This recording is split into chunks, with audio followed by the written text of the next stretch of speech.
इस कार्यक्रम के पुण्यार्चक हैं श्री वर्धमान श्वेतांबर स्थानकवासी जैन श्रावक संघ ट्रस्ट, उपाध्याय प्रवर प्रवीण ऋषि चातुर्मास समिति। मोह गयम च भुंजिन ज संजय। और गुरुदेव सिखा रहे और विश्वभूति मुनि धन्य हो गया। ऐसा स्वाद, ऐसी अनुभूति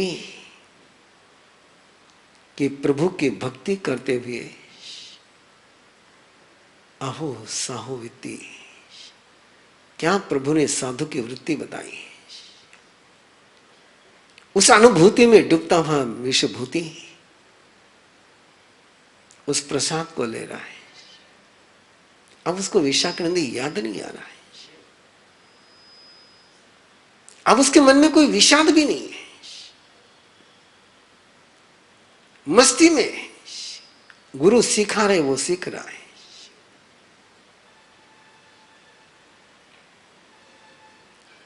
रात्रि के समय में फिर सोने के लिए गया। गुरुदेव ने कहा, विशाखानंदी के साथ मत सोना,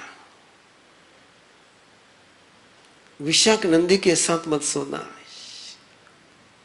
प्रभु के साथ सोना है,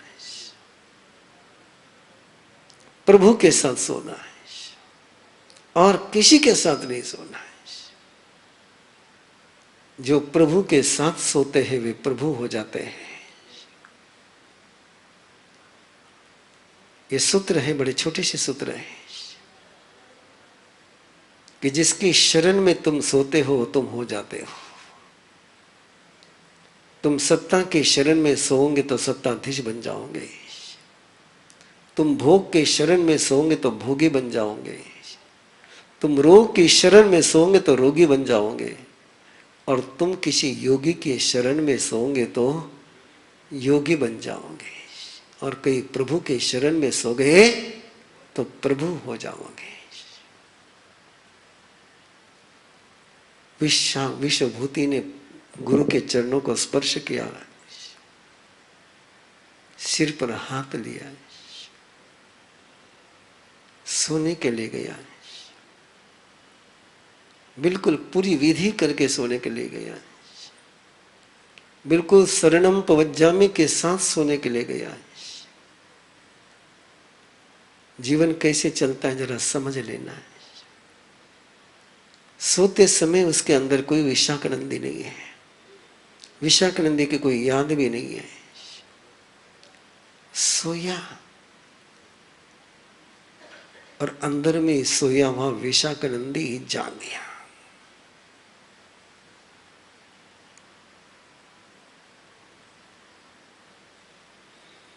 जो अंतर में बसता है वो जगता है।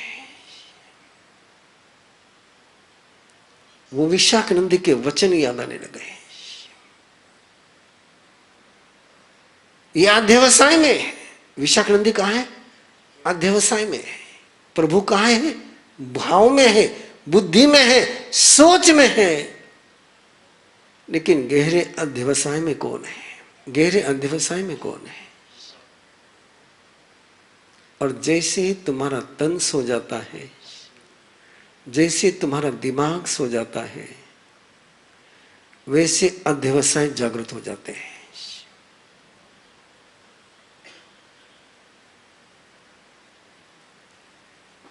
तन सोने के बाद ही अध्यवसाय जागृत होते हैं। मन और बुद्धि सोने के बाद अध्यवसाय शुरू हो जाते हैं। और ये अध्यवसाय को चेंज करना बहुत जरूरी होता है। मन को चेंज करके कुछ नहीं होता है। कि मन का जो मूल है, मन का जो कमांडर है, मन का जो कंट्रोलर है, वो अध्यवसाय है। ये अध्यवसाय जिसके चेंज हो गए, वो नरक की यात्रा करते करते केवल ज्ञानी हो जाता है। प्रसन्न चंद्र राजर्षि, अध्यवसाय चेंज हो गए, जगह नहीं बदली, स्थान नहीं बदला, दिशा नहीं बदली, अध्यवसाय बदल गए।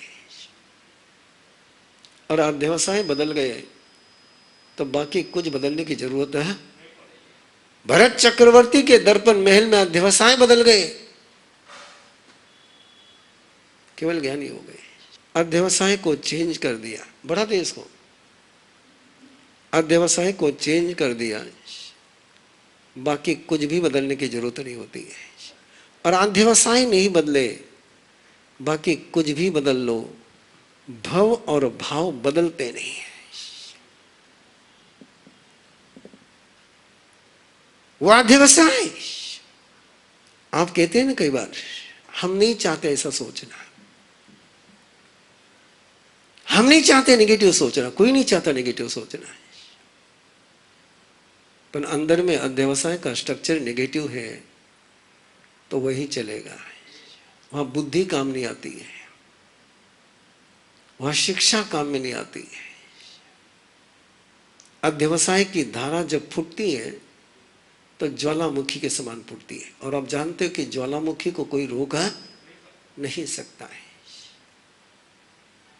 इसलिए प्रभु महावीर साधु को एक बात कहते, तेरे अध्यवसाय चेंज कर। और आप जानते हो माला गिनते गिनते गिनते अध्यवसाय की धारा कब दुकान में पहुंचती है, तब माला ठिकाने पर रह जाती है और ग्राहकी शुरू हो जाती है। और है क्या गणित, कोई बुद्धि काम थोड़ी करती है, अध्यवसाय काम करते हैं। और एक बार वो अध्यवसाय जग गया, विश्वभूति रात भर फिर परेशान, फिर परेशान, फिर परेशान। सुबह जैसे ही गुरुदेव के पास पहुंचा, गुरुदेव ने देखा और कहा, विश्वभूति तुझे कहा था ना विशाखानंदी के साथ नहीं सोना है। विश्वभूति ने कहा कि गुरुदेव मैं तो प्रभु के शरण में गया था, मैंने तो बिल्कुल आपने जो विधि बताई उसका अनुसरण किया था, लेकिन वो सोने के बाद, नींद लगने के बाद कहां से विशाखानंदी जागा मुझे पता नहीं।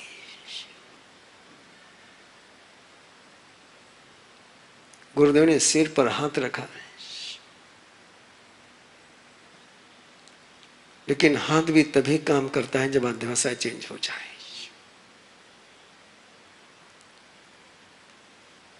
और विश्वभूति ने तय किया कि जब तक इस नगरी में रहूंगा, कदम कदम पर मुझे रिमाइंडर विशाखानंदी के मिलेंगे। ये रिमाइंडर नहीं रहेंगे तो शायद विशाखानंदी की मुझे याद नहीं आएगी। याद दिलाने वाली सारी जगह यहां पर है, मुझे आज्ञा दो। दो आज्ञा मांगी उसने, मासखमन के पार नहीं करूंगा, मासखमन के एकांतर करूंगा, और इस नगरी से, इस परिचित नगरी से अनायंसी, परमात्मा ने उत्तराध्ययन सूत्र के अनगार मार्ग गति अध्याय में बताया कि अज्ञात की गवेषणा में जा रहा हूं। अनायसी, उन राहों पर कदम बढ़ाऊंगा जिन राहों पर मैं कभी चला नहीं हूं, उन गांवों में घूमूंगा जिन गांवों में मैं कभी विश्वभूति बनकर के नहीं घुमाऊं, कि जहां मुझे कोई विश्वभूति के रूप में पहचानेगा नहीं, और विश्वभूति के रूप में पहचानेगा नहीं तो विशाखानंदी का मेरा कोई संबंध होगा नहीं। और चल पड़ा विश्वभूति मासखमन के पारने के साथ।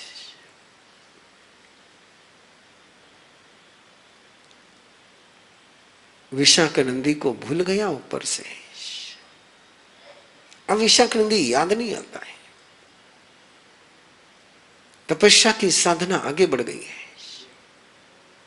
लंबी साधना, सालों बीत गए,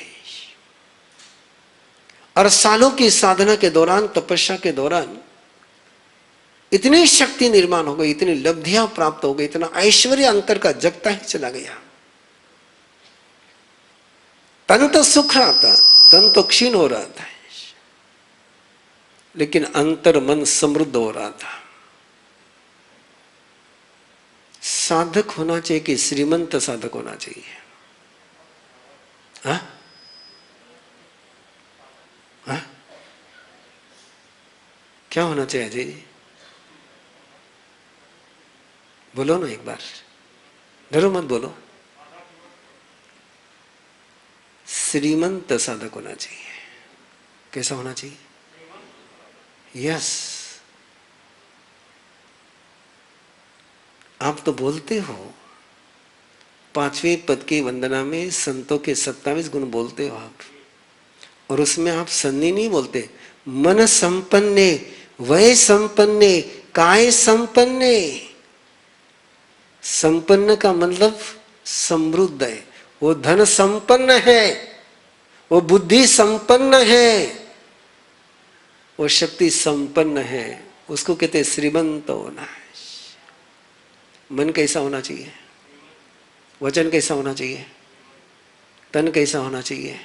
श्रीमंत।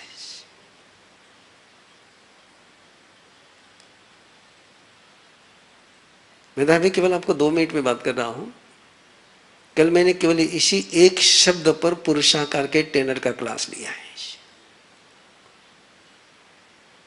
केवल इसी एक शब्द पर, कि तुमने केवल पुरुषार्थ का साधक नहीं बनना, तो श्रीमंत साधक बनना है। दाता कौन होता है? दान कौन कर सकता है? हाँ? जिसके पास ओवर प्लस होगा, ओवर फ्लो होगा, वही दान करेगा। जिसके पास स्वयं का ही कटोरा खाली है, पेट खाली है, उसके आंगन में जाकर के तुम दिन भर मांगो। हाँ? साधना तुम्हारी श्रीमंत होगी तो ही तुम किसी को साधना दे पाओगे। तुम ज्ञान से श्रीमंत बनोगे तो ही किसी को ज्ञान दे पाओगे। तुम चरित्र से समृद्ध हो जाओगे तो ही चरित्र किसी को दे पाओगे। तुम्हारा यदि ज्ञान गरीब है, तुम्हारी श्रद्धा गरीब है, तुम्हारा चरित्र गरीब है, तो तुम दूसरों को श्रद्धा क्या दे पाओगे? तो समृद्ध होना चाहिए। मृगा पुत्र का अध्याय चलेगा, और मृगा पुत्र को जो जाति स्मरण ज्ञान होता है, उसके लिए आगमकाल ने एक शब्द का प्रयोग किया है, गुणढ़ी संपन्नम, शीलढ़ी संपन्नम। गुण और शील से समृद्ध योगी को रास्ते से चलते हुए देखा है, पीछे ही वो राजमार्ग पर चल रहा है, और मृगा पुत्र अपने एक गैलरी में बैठ करके देख रहा है, और समृद्ध मुनि को चलता हुआ देख करके। कौन से मुनि को? यस, मुनि शब्द नहीं वहां पर, समृद्ध मुनि। उसके पास तप की समृद्धि, उसके पास शील की समृद्धि, उसके पास गुण की समृद्धि, और विश्वभूति मुनि समृद्ध होते चले गए, साधना से समृद्ध होते चले गए। लब्धियां ही लब्धियां उनके रोम रोम में जग गई, लब्धि संपन्न हो गए। सालों बीत गए, अब विशाखानंदी कहीं याद आता ही नहीं है। आपको पता है, कैंसर की गांठ पहले स्टेज में पता ही नहीं चलती है।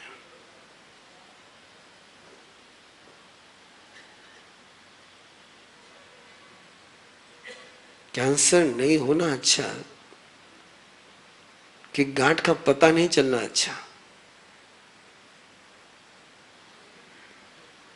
आप महावीर की कथा सुन रहे तो जागना तो पड़ेगा ही आपको।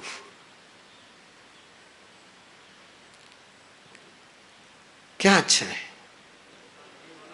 कैंसर नहीं होना अच्छा है, और हो जाए तो पता चलना अच्छा है।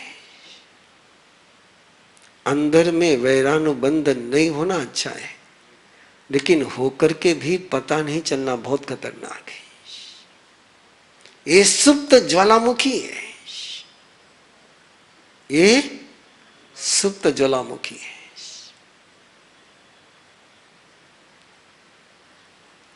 क्या क्या समझ पाएंगे आप बताइए? वैरी को भूलना पर्याप्त नहीं है। वैरी को भूलना, यस, जब तक तुम उसको प्यार नहीं कर सको तब तक अंदर में अनुबंध जिंदा है। बोला इस वाक्य को रिपीट करो। यस, वैरी को भूलना पर्याप्त नहीं जब तक तुम वैरी को प्यार नहीं कर सको।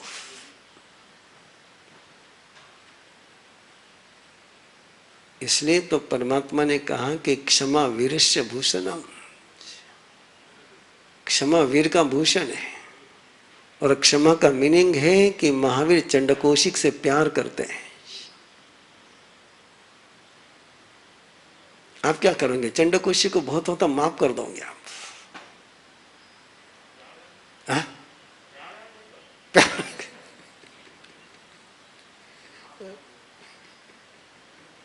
ठीक है भाई, तू थारा जगह में रहे, मैं मारा जगह में रही हूं, थने मैं छेड़ू नहीं, तू मैंने छेड़ मत ना। नहीं, मैं मेरे शिविर में दूसरी बात सिखाता हूं, गुस्सा नहीं करना पर्याप्त नहीं है। गुस्सा नहीं करना कोई बड़ी उपलब्धि नहीं है। उस पेड़ भी गुस्सा नहीं करता है, गधा भी गुस्सा नहीं करता है। तुम गधे को कितना ही मारो, किसी गधे को गुस्सा करते हुए देखा आपने? तो गुस्सा नहीं करना कोई बड़ी बात नहीं है। आपको लगता है कि मैं गुस्सा नहीं करता बहुत बड़ा हो गया। मैंने आज तक किसी गधे को गुस्सा करते हुए नहीं देखा है। आपने देखा है? लेकिन गधा गुस्सा भी नहीं करता, गधा प्यार भी नहीं करता है। गुस्सा नहीं करना कोई बड़ी बात नहीं है।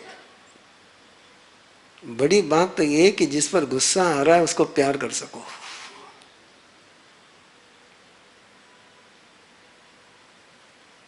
कर पाओगे? इस कार्यक्रम के पुण्यार्चक हैं श्री वर्धमान श्वेतांबर स्थानकवासी जैन श्रावक संघ ट्रस्ट, उपाध्याय प्रवर प्रवीण ऋषि चातुर्मास समिति, महावीर भवन, इंदौर।